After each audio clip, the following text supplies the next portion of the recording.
What's up, everybody? Today I'm going to be doing a quick review on the Pitaka Air Case for the iPhone 13 Pro Max. Let's check it out.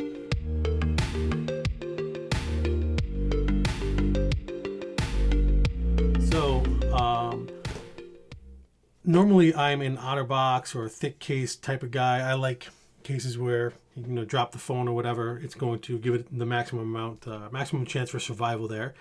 But I also typically have a thin case like this. I've never actually had a Pitaka case before, but I usually have some kind of thin knockoff case that makes the phone a little bit easier to put in your pocket or take out with you when you're going out in a suit or whatnot. So I usually buy the thicker phone case first, but this time I bought the Pitaka case because I heard good things. So some of the things to note about the case are, one, this one's for the 13 Pro Max, 6.7 inch. It supposedly only adds 0.39 ounces to the total weight of the phone, so I expect this to be super light, which is a plus for when you're trying to, dress light, have as little in your pockets as possible. 0.5 millimeters thick, so this thing really is thin, not like your big chunky out-of-box cases.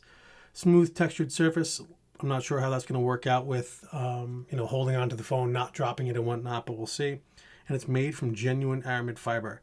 Now, I know a lot of people think that that's carbon fiber, and it does look very similar, but it's not the same. I'm not going to get into the differences there, but one of the things when you should take into consideration when getting a case is, all the phones now, even my old phone, have big, massive camera bumps. This is the 11 Pro Max, and when you put it down on a table, you got to take into consideration that, one of the major selling points of the phone is being exposed to a potentially hard surface.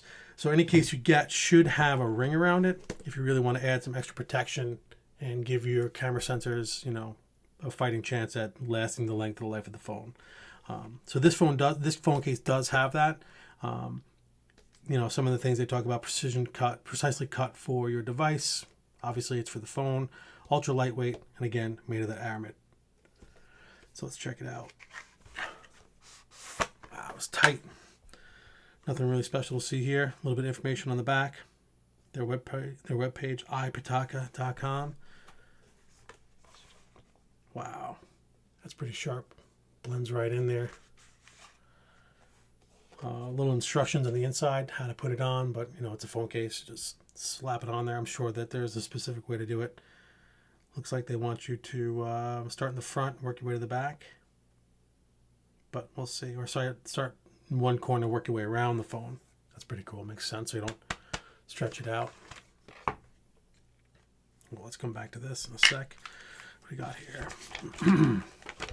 Some brochures for other things they sell. They sell their own Mac adapters. And, oh, that's nice for the iWatch. The Apple Watch. I have to check that thing out. I just call it iWatch. What do we got here? So we got these little stickers I can't focus on that look like they are for the inside of the case to take up for any slack in the phone, in the mating of the phone to the case. Interesting. I don't know how I feel about a device that you just purchased or a case you just purchased for $50 needing spacers in it, but we'll see. Hopefully it's just an option. Come back to that stuff though. Let's put it on.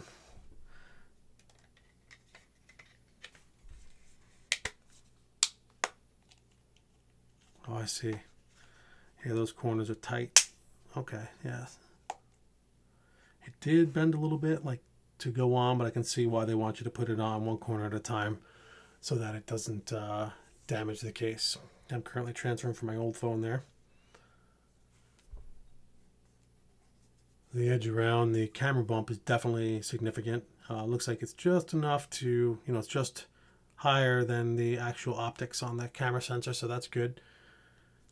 If it was the same height, it would be useless. And that is a thin case, boys and girls. If you want something tiny, something thin, something you're not going to really feel there, but you want a little bit of protection so you don't drop your $1,000+ phone and give it a little bit of, or don't scratch it, I should say. This will definitely do it. It's definitely not going to offer a ton of protection, but if it's this or nothing, I'm definitely choosing this, and it looks good. I like It doesn't have the Apple logo. I can feel a little bit of slack in the back. And I guess with, you know, a lot of time taking the case on and off, you might need these guys, so I definitely hold on to them. But right now I can tell I don't need it right away. But that's pretty much it. Nothing really crazy to see there. Has the cutouts on top, so it doesn't really protect the top. I don't know why they didn't just continue that across. Probably because putting the case on with a full solid ridge might have been a little difficult, but they could have, like, you know, you can see they have the lip there to go over the edge. They could have just dropped it down and continued to cover the top, but I guess for aesthetics it probably looks better this way, and it'd be more uniform with the sides. Your bottom has plenty of access down bottom. So overall, pretty much what I expected it to be. A thin and light case that hugs the curves and geometry of the phone, and it's made out of a durable material. I expect this to last a while. We'll see. All right, but thank you for watching my videos, and be sure to subscribe and keep an eye out for more videos. I'm going to be doing some more pretty soon. So thanks for stopping by. Have a great day. Catch you later.